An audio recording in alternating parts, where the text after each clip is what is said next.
or you can have an attitude about it. There's no reason why you can't. But it's one of those things where it's really like tempting to be like, yeah, and when people are like all excited about something and they want to like really like talk about it like it's brand new. I'm like, okay, well, there's all this stuff here for you to buy that people have been making for decades. If you just think black superhero is a good idea, right? Right.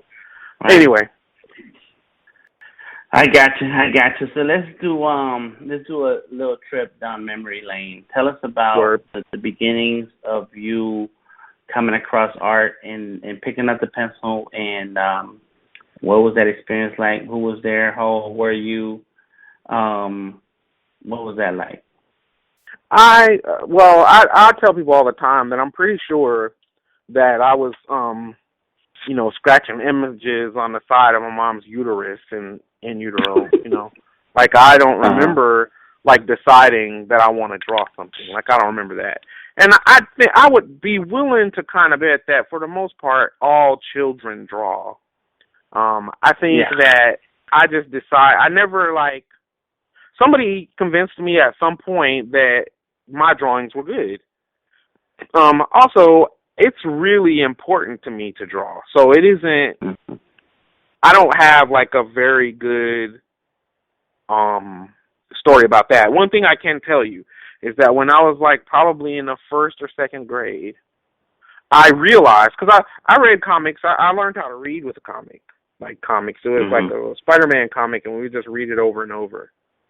And so I liked comic books, and I would before I really decided I liked comic books and that you could draw the characters, because it was so real to me. Like it. I would draw, like, before that, my favorite thing to draw was dinosaurs, and then, like, fire trucks, and then Spider-Man. Like, that's kind of how it went. And once I realized that people make the comic books and that that's a job, that was like, that's what I want to be. I'm going to be a comic book artist someday. And if there was, like, like you look in the, what do you call it, in a newspaper, the classifieds, and if there would have been a job for comic book artists, that I would have just went and got that job. I wouldn't have bothered to go to college. I would have got it in high school or whatever. But becoming a comic book artist to me at that when I was young was about tantamount to somebody saying I'm going to be a rock star and play in the Super Bowl, or I'm going to be in the NBA. You know what I mean? Like I was like, you can't do it, but that's what I want, so I'm gonna pursue that. In the same way that kids practice, and shoot free throws because they want to go to the NBA. Right. As I got older, I didn't know how to do it. Nobody around me knew how to do it.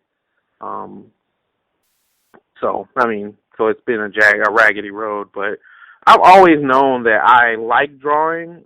It is a fun way to express an idea. And I draw almost like I almost can't help it. Like I just draw, I'm drawing right now. You know what I mean? Like you talk to people or whatever.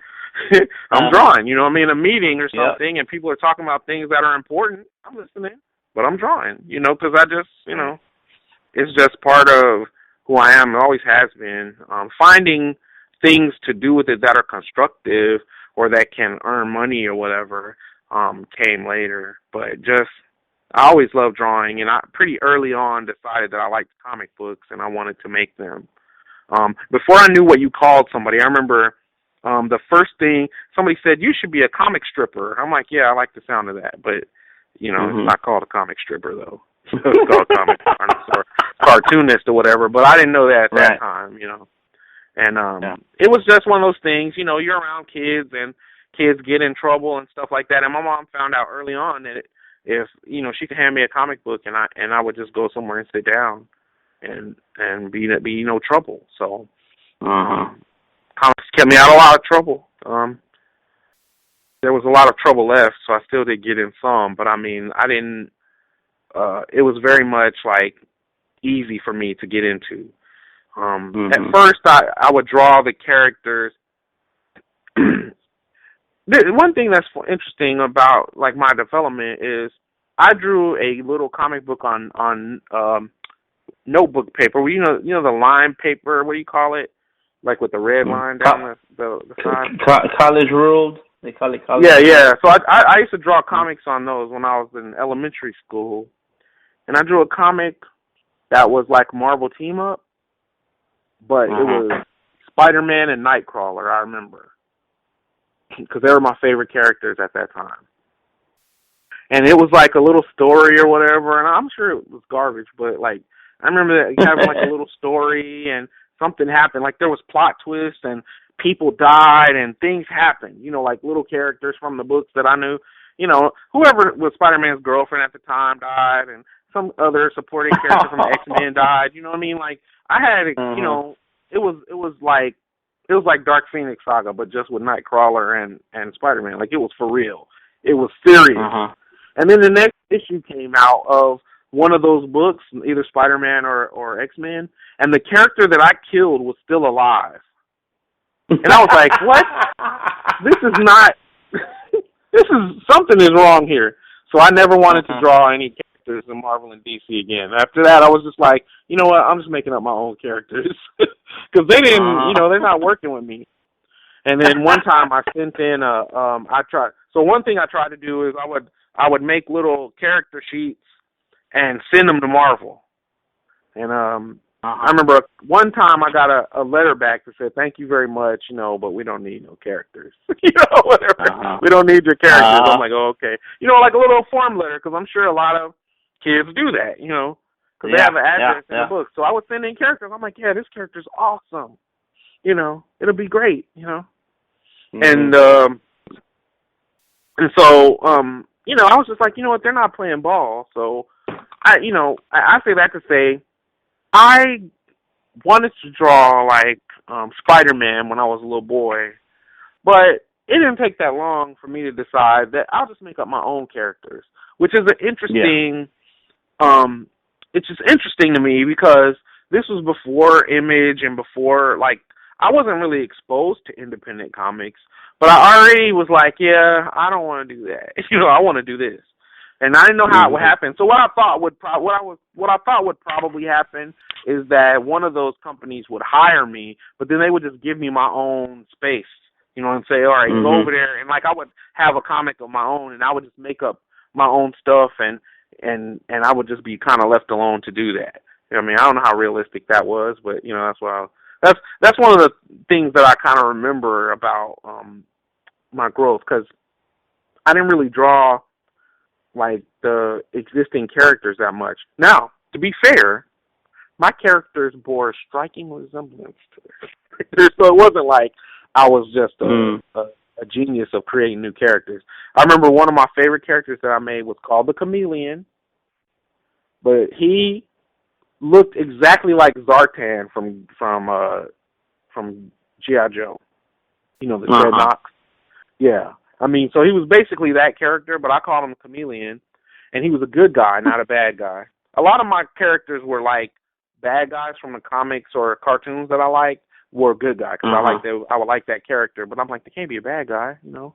And so I remember when I was in the 5th grade, me and my friend Marty made a comic called The Survivors that was all like these knockoff characters, including the Falcon, who was just like Blue Falcon on the Blue Falcon cartoon. Only he wasn't blue, and so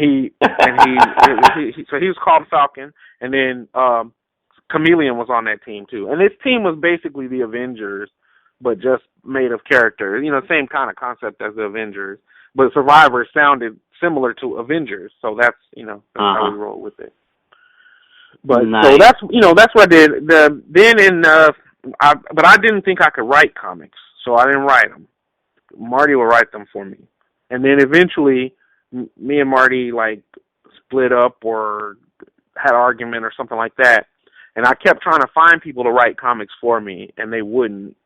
Or it just wouldn't work out for whatever reason. Eventually, I just started trying to write my own comics because my favorite artists were becoming writers, you know, also. So John Byrne and Walt Simonson and Frank Miller were all writing their own comics too. So I was like, oh, well, I don't have to just be an artist. I could write too.